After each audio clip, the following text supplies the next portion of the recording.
Hello everyone, welcome to back my channel. I hope everyone is having a wonderful day. Before starting the video, please go ahead and hit the subscribe button and give this video a thumbs up.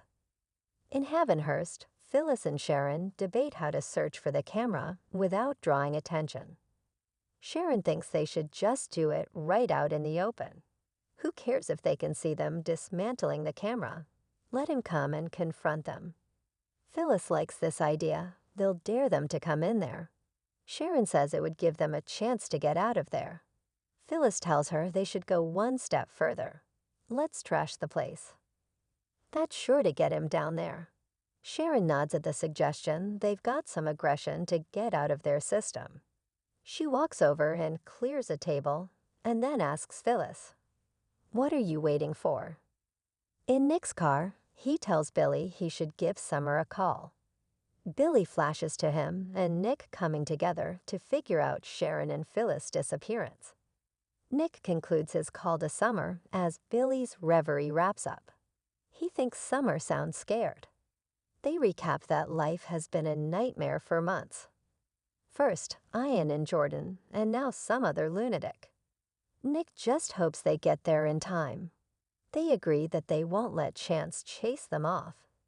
Nick just can't understand someone kidnapping Sharon and Phyllis and not demanding ransom. Talk turns to the message on the phone. Someone will pay the price for saving them. Will it be Phyllis and Sharon or them? He's leading them right to them. So what does it mean? Nick doesn't know, but something tells him they'll get an answer very soon.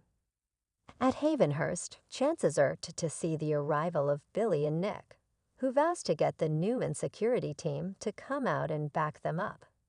Billy wants to know why they're not busting the door down. Chance says they're waiting for the landlord to come and let them in. They're also waiting for a search warrant. Nick and Billy are unimpressed. They don't know what's going on in there. These women have been through hell for the last 6 months. Chance is ordering them not to go in. This could be a trap. This is a police matter, and they'll follow police procedures. Chance gets a text that the search warrant is approved. He insists, however, that they wait for the landlord to open the door. Billy and Nick pace impatiently. Phyllis and Sharon trash the joint. Inside, Phyllis and Sharon take great delight in destroying the room, ripping up pillows and smashing lamps.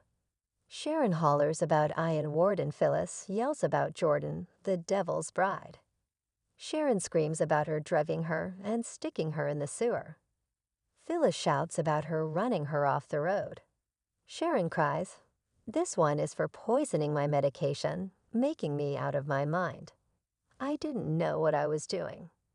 This is for Heather's death and for me blaming Daniel and putting you and your family through so much pain." She topples the bookcase. Sharon tells Phyllis she's really sorry for what happened. Phyllis says they don't need to go there anymore. That part, it's good that she was stuck there with her. Sharon says they've both had a lot of time there to think about what their hatred has cost them. Phyllis agrees. It took all of their history being thrown in their face to realize. She muses, "I've heard of tough love, but this is kind of ridiculous." They decide to keep going. Sharon wonders if they are watching them or listening. Phyllis hollers that this isn't a game anymore, and they're not going down without a fight. Sharon chimes in they have to do this for their families. They assure the sicko they're not done. They have their families to live for. They list off their children and then get to Nick. Awkward laughter ensues. Phyllis says, "Cassidy first." Sharon nods, "And your new job." They ask the voice what he's going to do now. It's his turn to wonder what's going on. "There's no stopping us." "You tried." Phyllis yells. Billy and Nick grow impatient. Outside, Nick tries to clean the glass door to see in. He and Billy crab about how long the landlord is taking. Chance knows they're anxious, but he doesn't want the culprit to skate by on a legal technicality. Billy hollers about letting the women die inside while they debate. Just then, the landlord shows up with a ring of keys and asks what they want him to do. Billy barks, "Open the damn door." Chance says wait a minute and questions the man if anyone has contacted him recently about this place. The landlord shakes his head. The building's been unused for years. They try the key and learn the locks were changed. Nick informs the guy they're going to break down the door. "You got a problem with that." Inside, Phyllis and Sharon giggle over their trashed room. Junkyard chick, Sharon jokes. Phyllis tells her she's actually funny.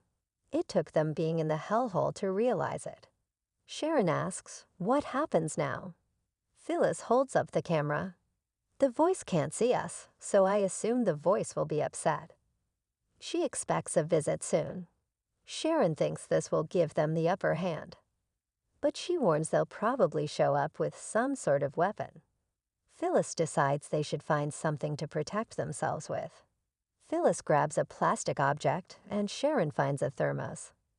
They turn out the light and hover by the door to wait.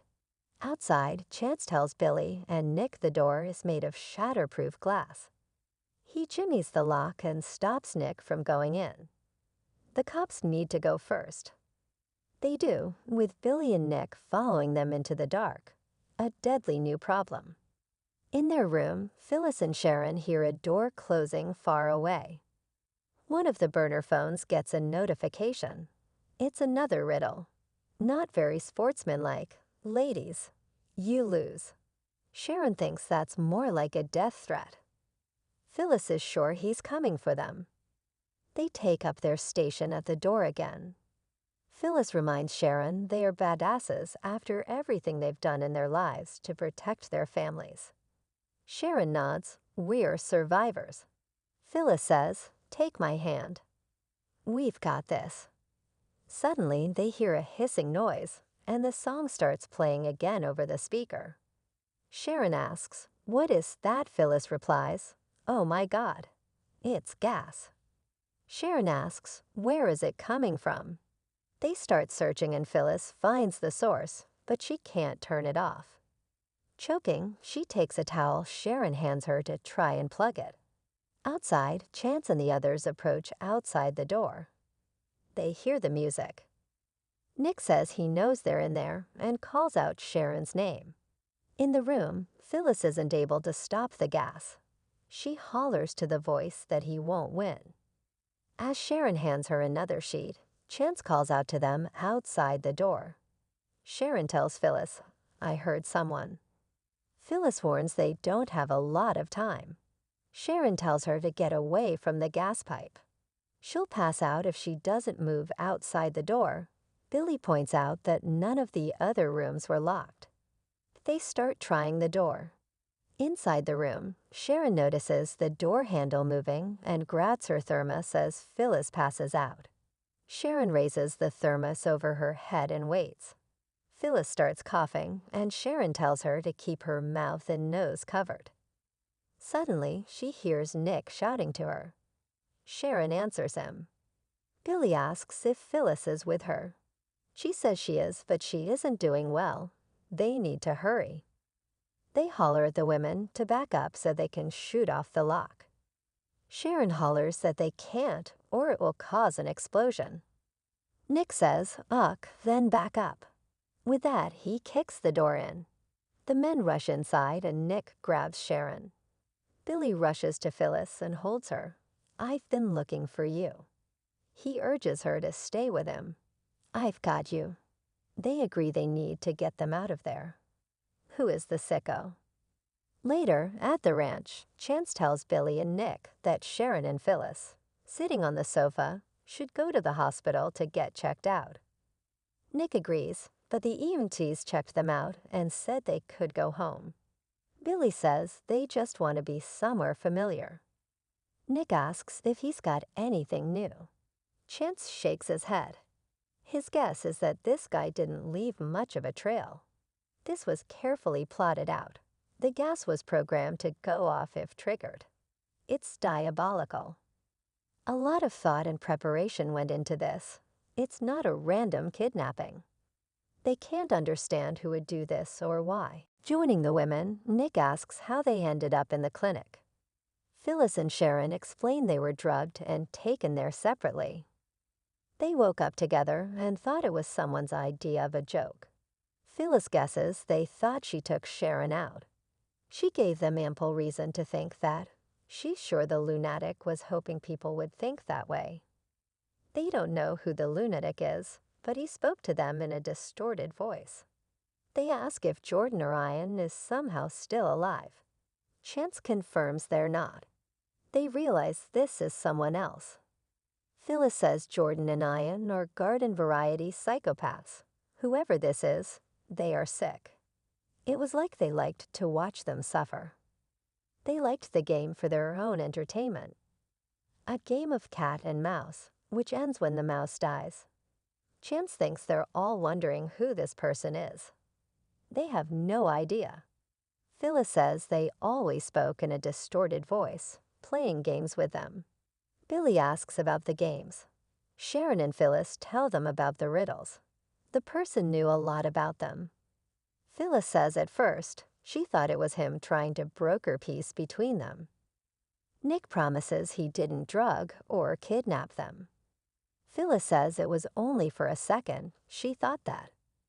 Billy asks what happened after they solved the riddles. Phyllis says they were promised their freedom.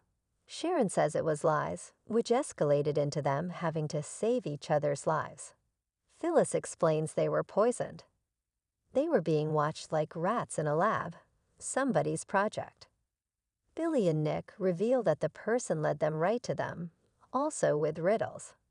Sharon thinks maybe their end game was having them almost rescued, but dying from the gas first. Phyllis declares it's sick. Chance says it's over. Phyllis and Sharon question that.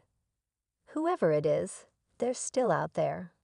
They have to find them before they strike again. A disturbing discovery. Across town in their suite, Tracy pours champagne. She hears Alan's phone go off again and frowns. Again. It won't stop. Grabbing his phone, she reads the notification, which says, "Security breach at the clinic." Precautions enacted. Thanks for watching this video, and please subscribe our Update World 24 YouTube channel for more update news.